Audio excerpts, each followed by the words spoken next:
दिवाली के समय काले जादू की शक्ति अपने चरम पर होती है और आपने किसी बड़े से यह जरूर सुना होगा कि दिवाली के समय घर से बाहर नहीं जाते। पर आजकल के समय में जैसे जैसे लोग विकसित होते जा रहे हैं वैसे ही लोग इन सब चीजों को इग्नोर कर रहे हैं।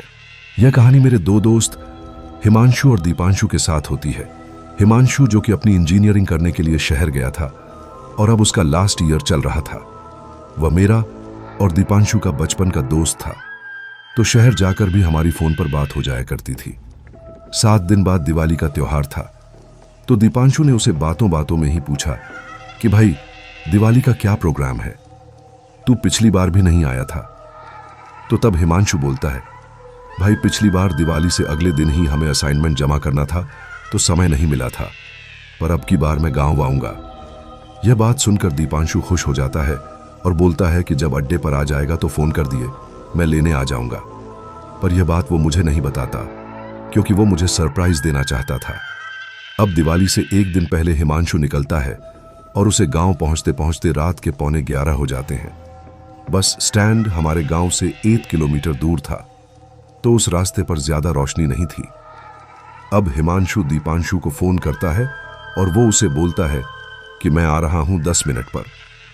इस पर वो हामी भर के फोन काट देता है। थोड़ी देर बाद उसकी तरफ एक रोशनी आती है तो वो देखता है कि वो दीपांशु ही था। उसे देखकर वो खुश हो जाता है, पर दीपांशु उसे बिना कुछ बोले बैठने के लिए बोलता है। यह देखकर हिमांशु को थोड़ा सा अजीब लगता, पर वो खुश था इसलिए इस पर ज्यादा ध्यान नहीं देता। पर जैसे ही वो बाइक पर बैठता है तो उसे वहां एक अजीब सी ठंड लगती है। अब दीपांशु बाइक स्टार्ट करके चलने लगता है। तभी दीपांशु गाड़ी को खेतों की तरफ ले जाने लगता है, तो हिमांशु पूछता है, भाई ये कहां ले जा रहा है तू? पर दीपांशु कुछ नहीं बोलता और धीरे धीरे धुंध भी बढ़ने लगती है। हिमांशु को सामने कुछ भी नहीं दिख रहा होता है। तभी हिमांशु को लोगों की बातें करने की आवाज आती है। वह गौर से देखता है तो वहां एक आदमी को 4-5 लोग मिलकर मार रहे होते हैं। वह आदमी उनसे भीख मांग रहा होता है, पर तभी एक आदमी चाकू निकालता है और उसका सर धड़ से अलग कर देता है और तभी वे लोग हिमांशु को घूरने लगते। यह देखकर हिमांशु की तो मानो रूह ही कांप जाती। वह उस सदमे से बाहर निकलता है और दीपांशु को धक्का देकर बोलता है, भाई यहां से चल यार, मुझे बहुत डर लग रहा है। पर दीपांशु कुछ नहीं बोलता। वह फिर उससे बोलता है, चल भाई यहां से मुझे डर लग रहा है। तभी दीपांशु की गर्दन पीछे घूम जाती है और उसका चेहरा इतना डरावना होता है कि हिमांशु के रोंगटे खड़े हो जाते हैं। उसकी दिल की धड़कन और सांसें बहुत तेज हो जाती हैं। उसकी आंखों में डर अलग ही दिखाई दे रहा था। दीपांशु उसे देखते हुए स्माइल करता है। उसके मुंह से खून बह रहा था।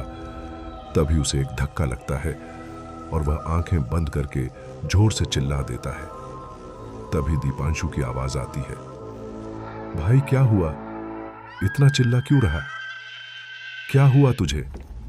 वो आंखें खोलता है तो वो देखता है कि वो अभी भी अड्डे पर ही खड़ा है। दीपांशु को देखकर उसके जान में जान आ जाती है। दीपांशु पूछता है, क्या हुआ? चिल्लाया क्यों? मुझे देखकर हिमांशु सिर्फ इतना बोलता है कि गाड़ी स्टार्ट रास्ते में बताऊंगा, और वो रास्ते में बताकर अपने घर चला जाता है। तो दोस्तों, जो हिमांशु के साथ हुआ वो बस एक छलावा था या किसी की मौत का सचा?